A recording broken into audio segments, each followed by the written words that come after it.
Welcome back, ladies and gentlemen, to our next session for today, Greening the Learning Landscape, with returning IDTX speaker, Sarah Hill. Thank you so much for coming back. Last time was clearly not too terrible that you never wanted to return.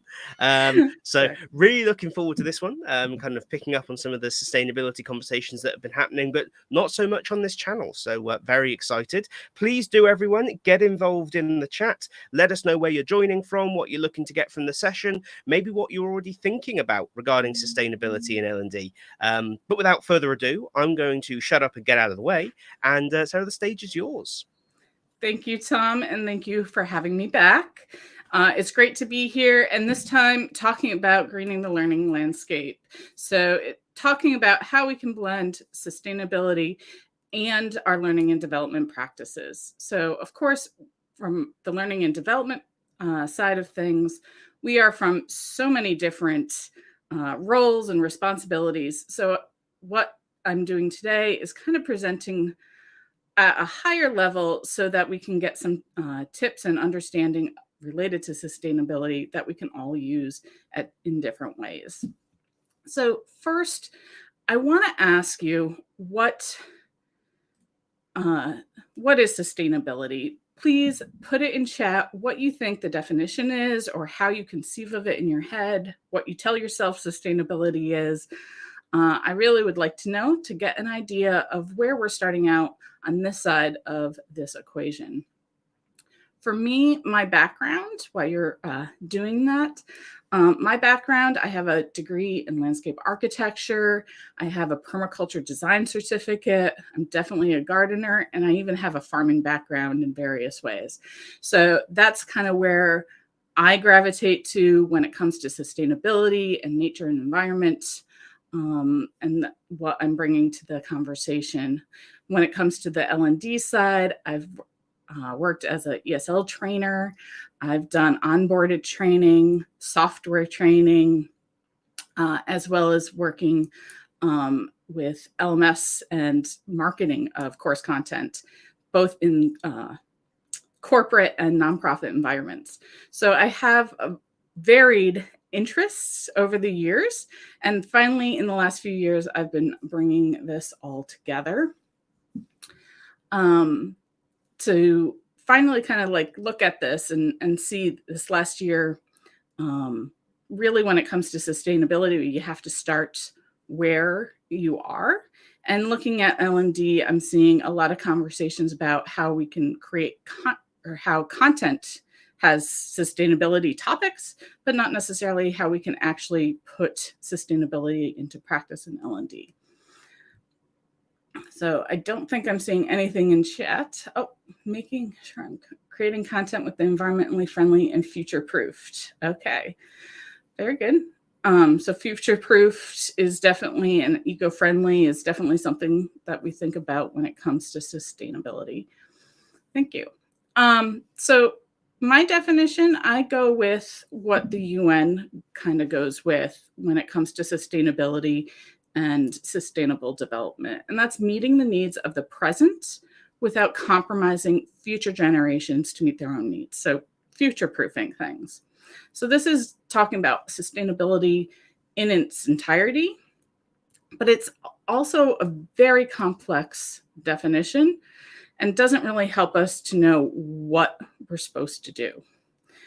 So the UN does break it down into 17 sustainability or sustainable development goals, which is a little bit too much to tackle in a half hour. So we're going to go with what's considered the 3 sustainability pillars, and that's social sustainability, economic, and environmental. And you can look at it as a Venn diagram where they all meet in the middle and balance each other out. But I also think of it where the environmental can be sustainable on its own. It's when you add in the human elements of our social and economics that we really need to then balance all 3. So where are we in L&D in terms of progressing to sustainability? Because I do think we are on this path already, even if we haven't specifically talking about sustainability. So let's take a look at the social pillar first. When it comes to social sustainability, we're going to be considering things like labor practices, human rights, society, including public health and culture. And we're going to also look at product responsibility. Now, these considerations and the considerations for the other pillars are all from this really wonderful Italian study that identifies the taxonomy of sustainability topics in these different areas. So it's, within them, these considerations, there's a lot more considerations to go through, a lot more responsibilities. But when it comes to L&D, I think we've started out pretty much in this DEI and accessibility area. So if you've been attending all the previous days, you might have caught the talk on neurodivergence by Christina, or yesterday's accessibility talk by Susie Miller. Those are great ways. They talk a lot about some great practices to actually bring in some DEI and accessibility into the work that we do. And that work definitely lends towards sustainability. So, that's including diverse sets of people, ethnically, in terms of disabilities, gender, etc., and showing that, and accessibility in terms of your web accessibility checklists and going beyond those things. So we are definitely working in this and on things that are represented in the social pillar. But as you can see with the considerations, there's a lot more that we can also be doing. So we're just starting this journey in this area, I think. So when it comes to the economic side of things, we're talking about, let me go back a little bit.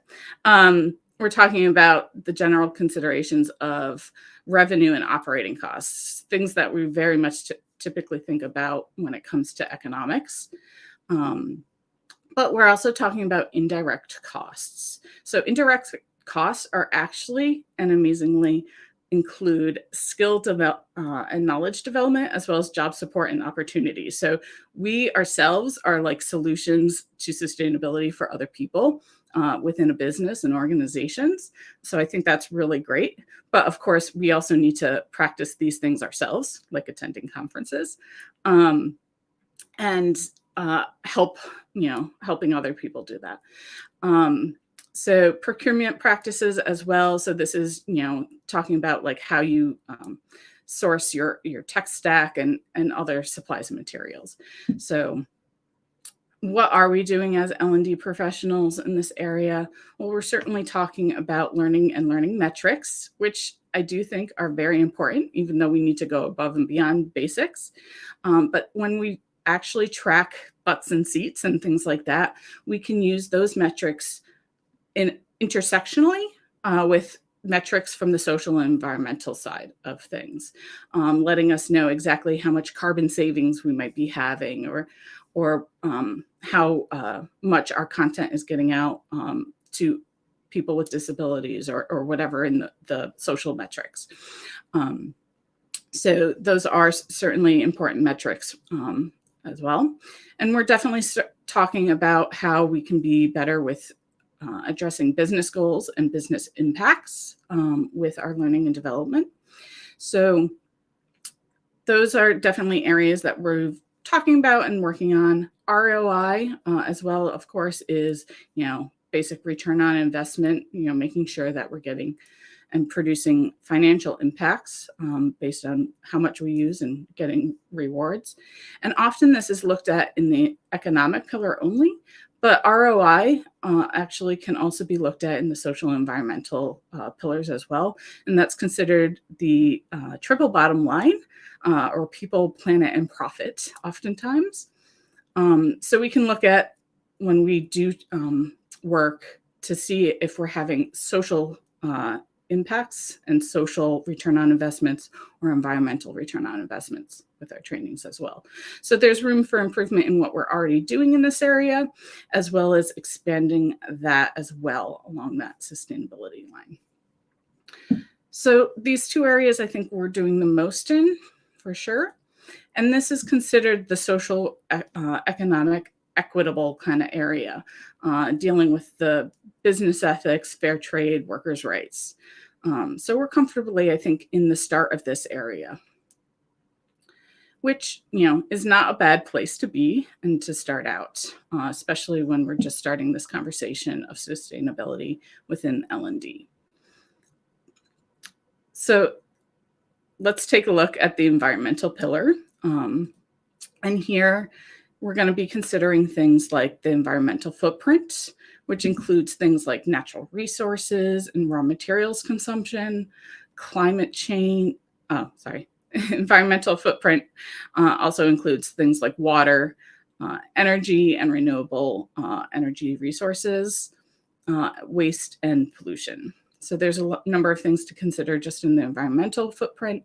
When it comes to climate change, we're going to be talking about things like carbon emissions and greenhouse gases, global warming, or often phrased as global weirding, deforestation, and transportation. When it comes to biodiversity protection, we're talking about things like ecosystem preservation, animal welfare, sustainable agriculture. And green innovation includes things like green technologies, green and recycling and upcycling. So lots of things to consider from within this environmental pillar. And when it comes to L&D, from what I can see, we're not doing anything. Now, maybe on an individual basis, we are. But as an industry as a whole and talking about it, I haven't seen anything beyond talking about building sustainable business practice, training or something along those lines, not actually how our learning initiatives can reduce carbon footprints or reduce waste in and of themselves during the design process, during implementation, etc. And so that's why I wanted to do this talk today, is because we haven't really started this discussion, and I think it's very much a needed part of our discussion. So what does our path to progress when it comes to sustainability look like? And I think it definitely, since we aren't doing much in the environmental side of things, that it needs to start in that pillar, in those considerations that we've just gone over. And I think the major part of doing that is just starting with environmental awareness. So this isn't exactly just literacy of environmental issues, but just being more attuned with nature and the environment can help us bring awareness and foster curiosity to build and then go build that literacy. And I think we don't have to do this alone. I think we can do this with our learners even. So some simple ways of kind of greening our learning experiences would be bringing in plants into our environments, even our virtual environments. Plants and nature are known to give de-stress and reduce anxiety, as well as improve cognitive functions. So there's definitely learner benefits in bringing nature into things. And it also brings just general awareness to things. So, we can put some virtual plants in those sterile backdrops of office environments when we're doing scenarios, or we can bring them in to our in-person events as well, whether they are, or, backdrops as well in our virtual meetings. So greening is just, a very simple way to just start kind of moving that needle of awareness. Of course, that's strictly on the visuals. We can look at other senses too of bringing nature in. And I know a lot of people tend to use music within their learning implementations. So instead of music, swapping it out for nature sounds, again, they reduce anxiety and stress. So bringing those sounds in, bird sounds, etc., are a great way to bring a little environmental awareness into our things. So on a larger scale and more detailed path, we're going to start, as I said, building sustainability awareness, building literacy in ourselves, and even sharing that with others. We're going to also want to create personal policies and habits. So this is where, for instance, in my journey, I realized and came across that dark screens or dark themes like I'm using today are more energy efficient on certain devices. So things like tablets and phones often have a certain type of screen that allows them to be more energy efficient. They also benefit learners by reducing eye strain, especially over longer periods of time. So even if you're not using one of those screen devices, you can still have beneficial effects of dark themes for learners. And this is just something I started adopting into my practices. And so as you build your awareness, you might have other habits and policies that you might decide for your own. And I do have handouts that will be coming to you that will help you build this awareness and literacy for yourself. And of course, just like L&D, with our training, we want to benchmark and have metrics.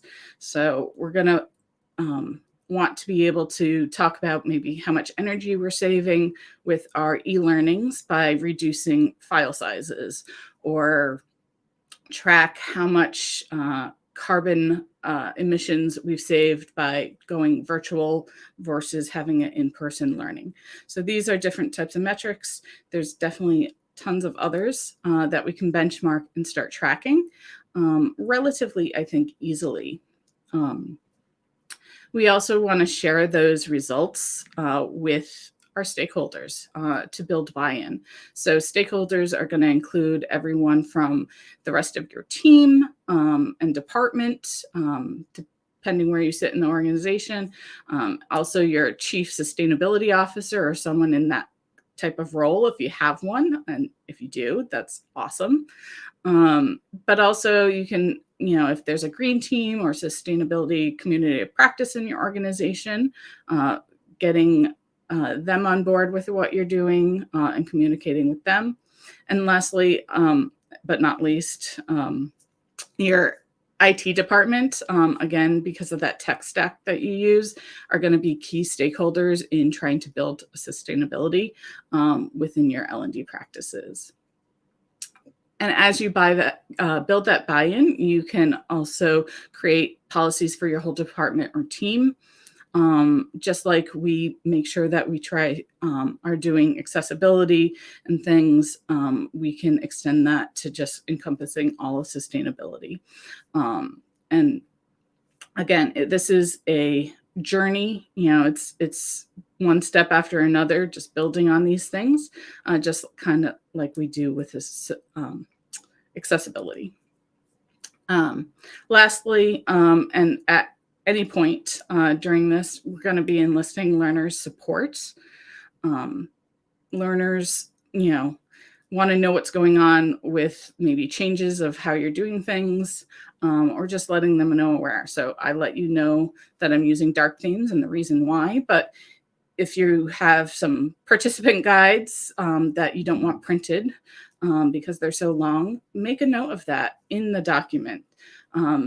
Make sure that it's accessible in terms of hyperlinks and search functionalities and things like that. So there's no reason to print it, because the best use of it is going to be in its digital environment.